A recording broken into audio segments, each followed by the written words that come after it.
En aquel tiempo dijo Jesús a sus apóstoles: No os fiéis de la gente, porque os entregarán a los tribunales, os azotarán en las sinagogas y os harán comparecer ante gobernadores y reyes por mi causa. Así daréis testimonio ante ellos y ante los gentiles.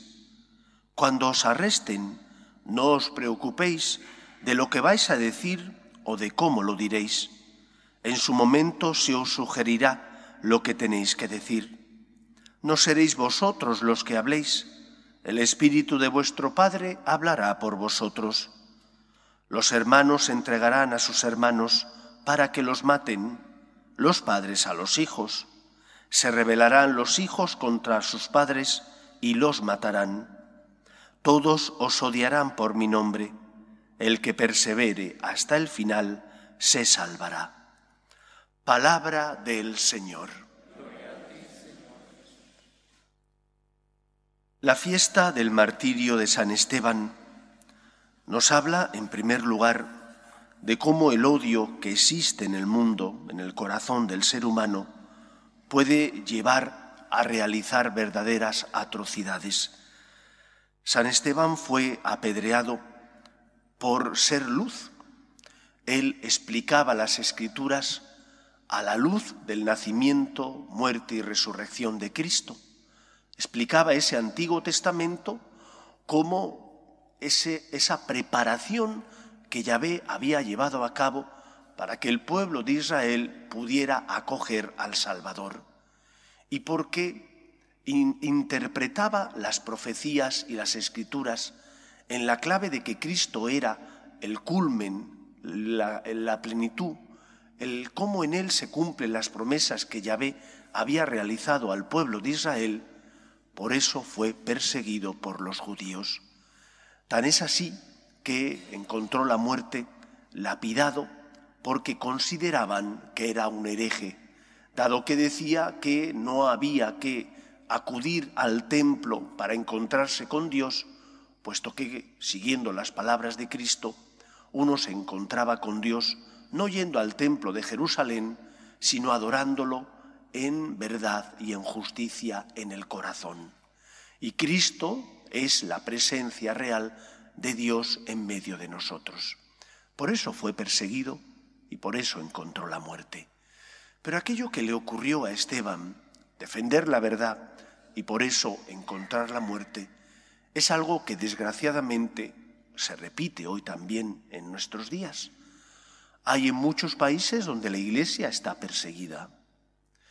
E incluso en Occidente, en cierto modo hay una persecución a la Iglesia, no cruenta, pero sí incruenta. Cuando se aprueban leyes que van en contra de la dignidad de la persona, cuando se aprueban leyes que están ideologizadas, movidas por esa ideología de género que quiere quitar la huella de Dios en la creación, tanto en el ser humano como en el resto de criaturas, y la Iglesia eleva su voz, es perseguida.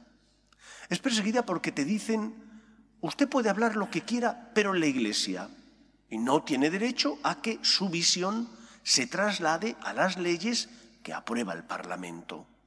¿Cómo no vamos a tener derecho? No solo porque somos ciudadanos, y como ciudadanos tenemos el mismo derecho que tienen el resto de ciudadanos a que su manera de ver la vida se refleje en las leyes, sino que además nosotros pedimos que se cumpla la ley natural.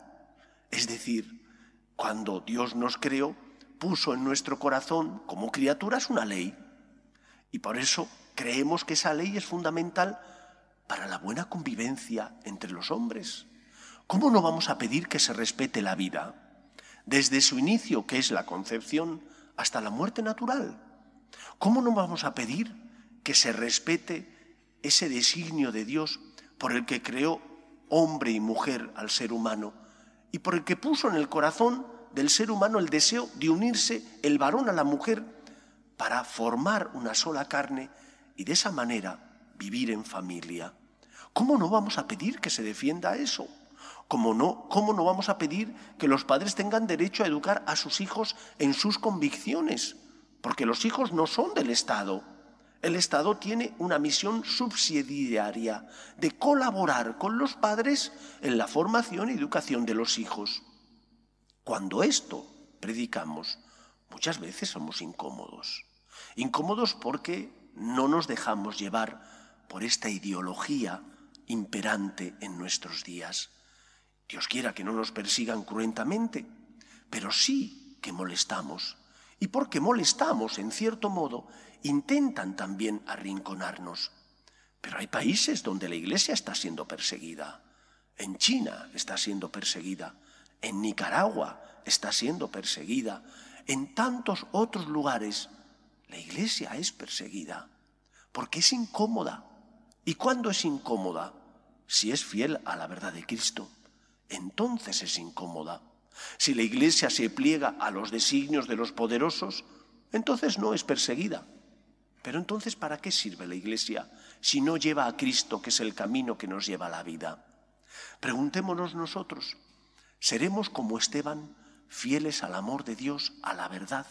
Y por lo tanto, aunque nos puedan perseguir, etiquetar, nuestra fidelidad a Dios está por encima de la comodidad de que nos puedan señalar con el dedo o de que, en algunos casos incluso, podamos tener que pagar con la vida la osadía de ser fieles a Dios. Pidamos al Señor para que la Iglesia pueda en libertad proclamar la verdad del Evangelio, pero pidamos ante todo que los cristianos seamos fieles a Dios, fieles a aquel que por nosotros entregó la vida para que tuviéramos vida, a aquel que se hizo pobre para que nosotros pudiéramos gozar de la riqueza de la vida divina. Que sea así en nuestra vida. Nos ponemos en pie.